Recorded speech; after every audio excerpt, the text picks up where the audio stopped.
there, Photo Universe. Okay, obviously Fuji X Pro 1 right there. Had this camera for a couple of days now. I've been putting it through its things, and you know, the problem here, and people kind of freak out when I get negative on stuff. The problem here is, and I'm sorry about that, but you know, hey, this is my opinion, and you're free to disagree. You know, if it, you know, doesn't make me a bad person, and I disagree with you, doesn't make you a bad person. It's just we might have different. You might think this is the greatest camera that you've ever used, and it might fit what you want perfectly, and that's just fine, and that's great.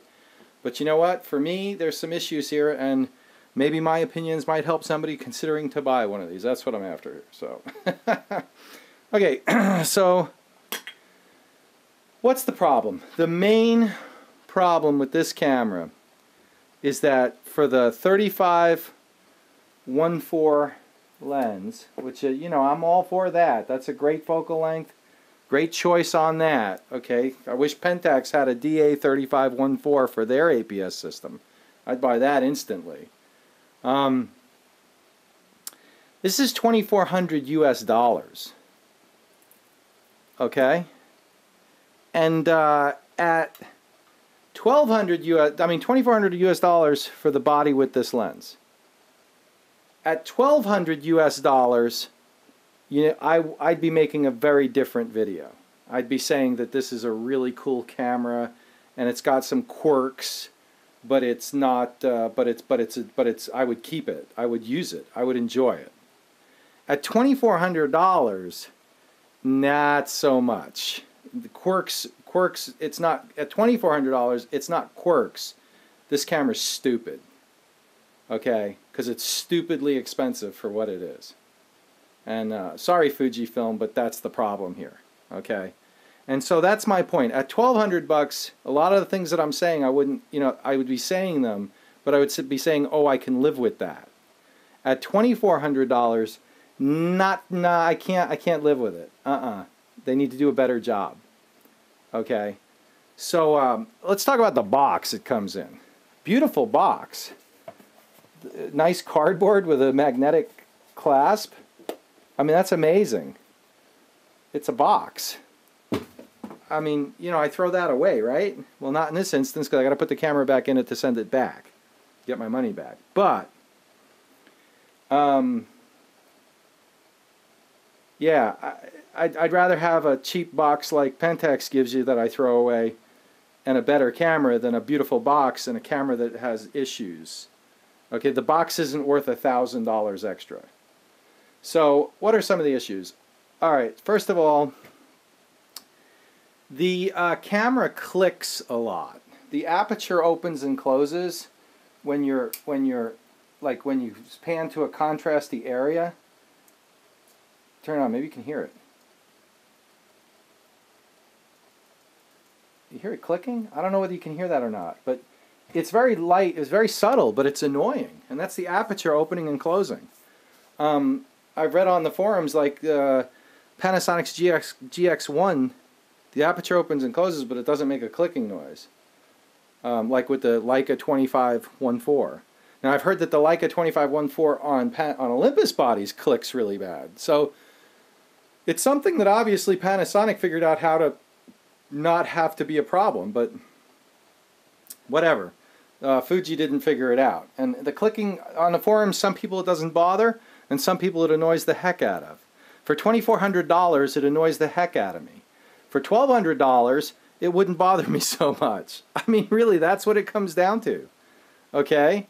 The aperture, I've only taken about 50 photographs with this camera, and I love the fact that it's got an aperture ring on the lens. I think they all should have that. But it doesn't have a lock for the A mode, right? Because you put it to A mode to get aperture priority or program.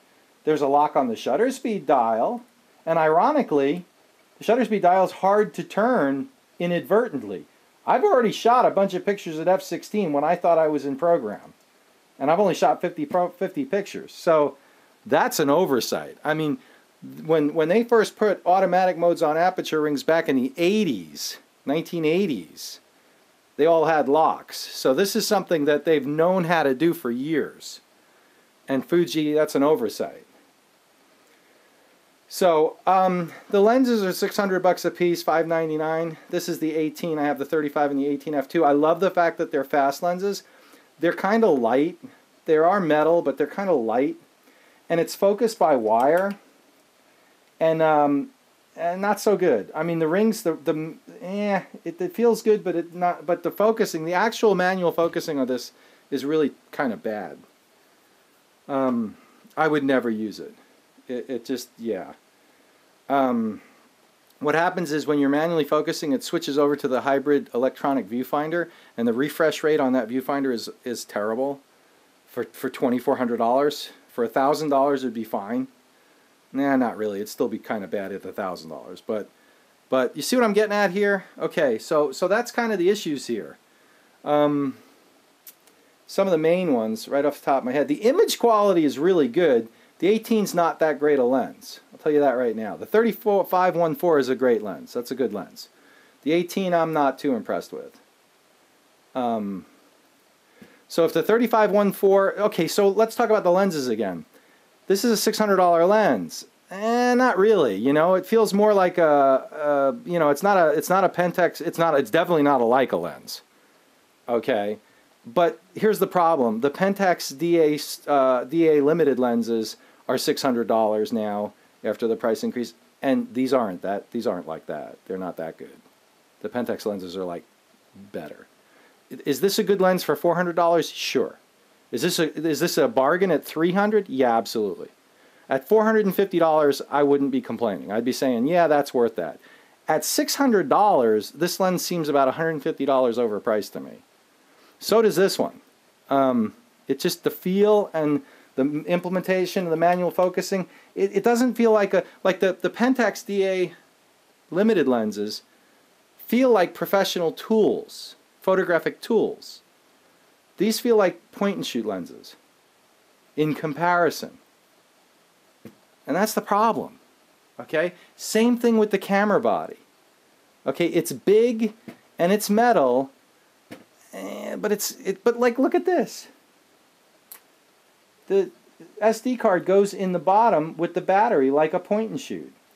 And the battery door is like, you know, my point is like, you know, at $1,000 or $1,200, fine. At $1,700 for the body, I mean, at $800 for the body, okay. At $1,700 for the body, it's not doing it. It's not there. The Q button there, that's where your thumb goes. I'm constantly turning the Q button on. There's issues here. For the kind of money that Fuji wants, there's issues. So, you know, I mean, what it comes down to is it's low value for the money they want for it. And, you know, I bought this camera. You know, you're saying, why'd you buy it? Well, hey, you know, I couldn't see it anywhere. There's no brick and mortar stores where I could look at it. If I had looked at this camera in a camera store, I would have never bought it for that money. But the only way, the specs were good enough where I figured, you know, if this pans out, I'd love to have this camera. It's not panning out, so it's going back. And I bought it with the intentions of checking it out and probably keeping it, but it just doesn't, you know, it's not any one big thing. It's a bunch of little things. So that's where we're at. Ed with Photo Universe. Thanks a lot. Sorry to be negative on the X Pro 1, but yeah, this is a miss. At least it is for me. I mean, okay, there it is. Thanks. Bye.